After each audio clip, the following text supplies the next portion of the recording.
Pour tenir le monde sous son sceptre, dans l'économie future, Dieu aura besoin d'instruments intelligents et bien préparés spirituellement. C'est par ce chemin-là qu'il faut passer si nous voulons en être. Il se passe parfois dans notre vie des choses que nous ne parvenons pas à nous expliquer. Mais quelles que soient les causes secondes, il y a en tout cas une explication que nous pouvons donner. C'est Dieu qui règne. Et s'il nous laisse parfois à la merci des plus terribles catastrophes, ou du moins de ce que le monde appellerait ainsi, c'est qu'il juge dans sa souveraineté qu'il y a là pour lui un bon chemin pour atteindre son objectif, et que le but en vaut la peine. Il peut nous sembler à nous qu'il va à l'encontre de ses propres intérêts, que l'honneur même de son nom va en être terni. Mais à travers ce creuset, en raison même de l'étendue du désastre, il donne à son peuple de l'avancement spirituel en amenant chacun des siens à une position de maturité. Leur relation avec lui s'en trouve fortifiée et ils le connaissent maintenant comme ils ne l'ont jamais connu. Nous découvrons toujours que ces choses-là portent dans la vie de ses enfants des fruits qui sont infiniment plus à sa gloire que ce n'eût été le cas autrement. C'est là ce qui le justifie et donne raison pour finir à sa sagesse souveraine. S'il pouvait atteindre son but par notre moyen, nous pouvons être certains qu'il ne manquerait pas de le faire.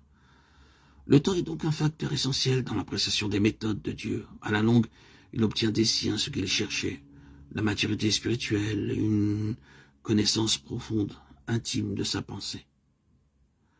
La connaissance personnelle de notre Seigneur est et demeure à jamais la chose à laquelle il tient le plus pour nous. Et nous n'y parvenons que lorsque notre jugement, nos sens spirituels ont été exercés.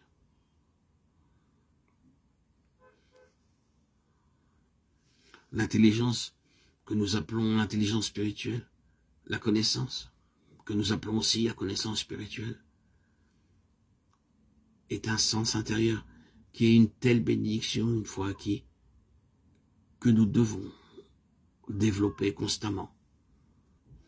Et c'est ce développement qui donnera à notre connaissance personnelle de Christ un caractère d'intimité qu'elle n'aurait pas autrement.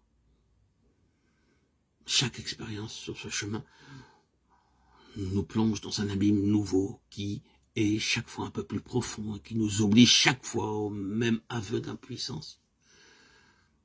N'ayant pas en nous-mêmes les ressources qui sont nécessaires pour triompher de la situation, nous apprenons dans la détresse que Christ a justement ce qui nous manque. Nous le prenons de sa main. Et c'est ainsi que chaque extrémité est pour nous une occasion de croissance. De par la nécessité, nous sommes de recevoir de Christ quelque chose de plus. Cette discipline, ce divin exercice peut produire deux choses, la croissance ou l'endurcissement.